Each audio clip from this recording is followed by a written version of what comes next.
Assalamualaikum warahmatullahi wabarakatuh. Perkenalkan, saya Foni Triana Putri Sidik dari NIM 017. Sini saya akan menjawab soal dari UTS Pengantar Ilmu Pertanian.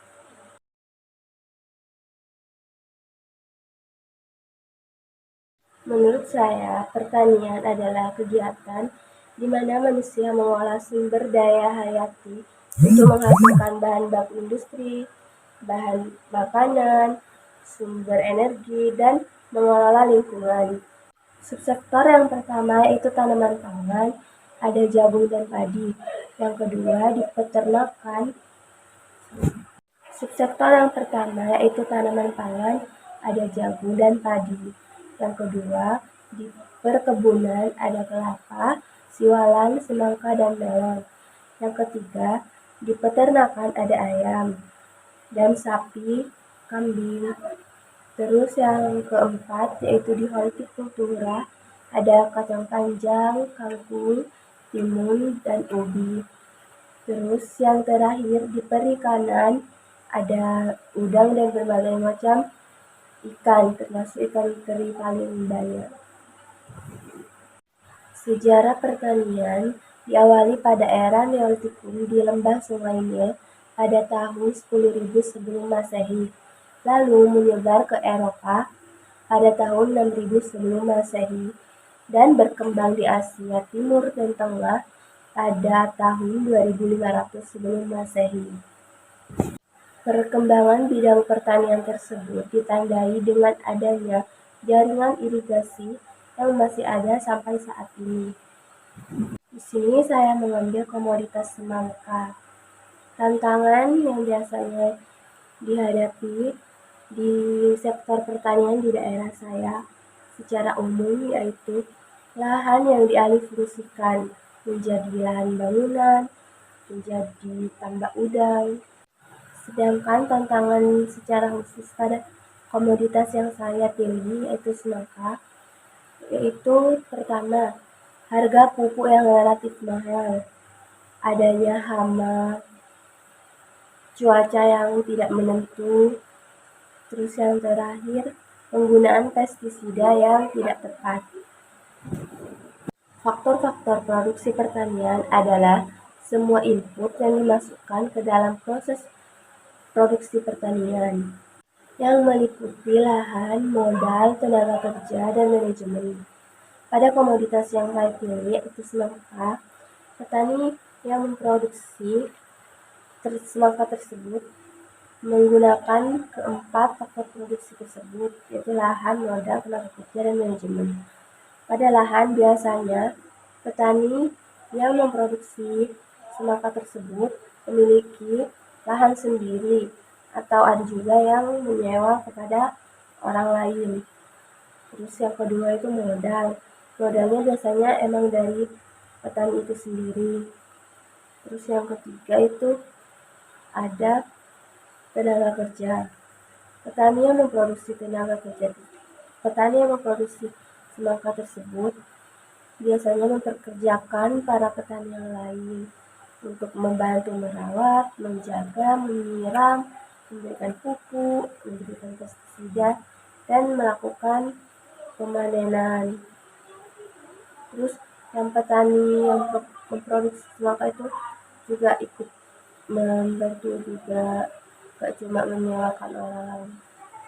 Terus yang keempat ada manajemen.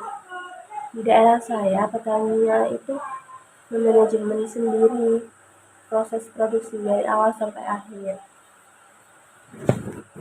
Kegiatan pasca panen dimulai pada saat baru dipanen hingga produk tersebut sampai kepada konsumen, meliputi pengolahan pasca panen, penyimpanan, hingga mendistribusikan hasil produk atau olahan tersebut kepada seluruh masyarakat.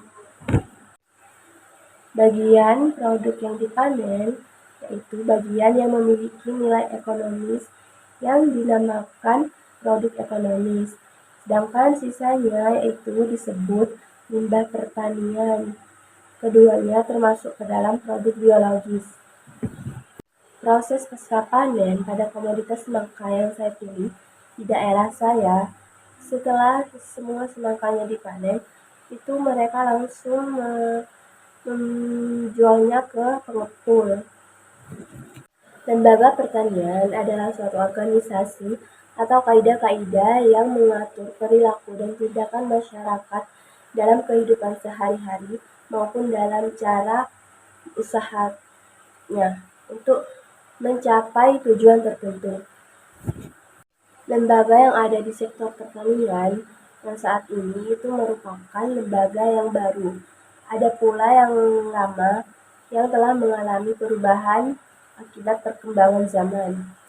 Di daerah saya ada lembaga pertanian yaitu BPP, Balai Penyuluhan Pertanian.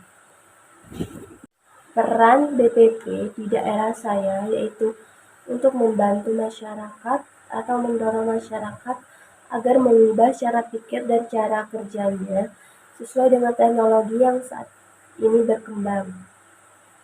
Sedangkan fungsinya yaitu untuk memberikan penyuluhan mengenai penerapan teknologi saat ini agar usaha taninya dapat berkembang secara baik.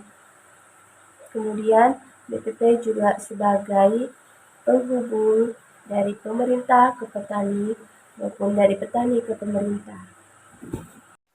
Sebagai generasi milenial, sikap saya untuk